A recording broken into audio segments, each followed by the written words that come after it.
বিনা প্রতিদ্বন্দ্বিতায় রাজ্যসভার সাংসদ নির্বাচিত হলেন তৃণমূল কংগ্রেস ছেড়ে আসা ৩ প্রাক্তন সাংসদ সুস্মিতা দেব, সুখেন্দু শেখর রায় ও প্রকাশচিক বারাইক।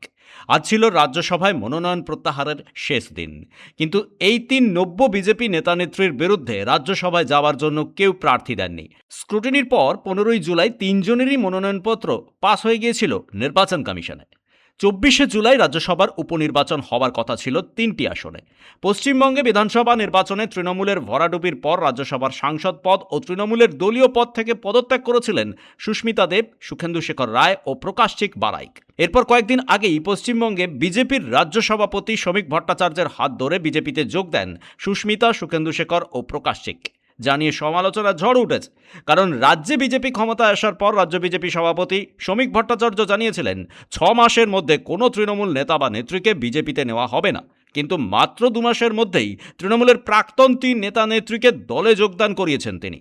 যদিও বিজেপি নেতাদের দাবি এটা কেন্দ্রের বিজেপি নেতৃত্বের সিদ্ধান্ত। অন্যদিকে এই ৩ প্রাক্তন তৃণমূল সাংসদ রাজ্যসভার পদ ছাড়ার পর রাজ্যসভায় ৩টে আসন খালি হয়েছিল। সেই ৩ আসনের জন্য মনোনয়ন দিয়েছিলেন সুস্মিতা দেব, সুখেন্দু শেখর আর প্রকাশচিক বারাইক। আজ বিনা প্রতিদ্বন্দ্বিতায় তারা রাজ্যসভায় বিজেপির সাংসদ নির্বাচিত হয়ে গেলেন। ব্যুরো রিপোর্ট, পূবের কলম ডিজিটাল।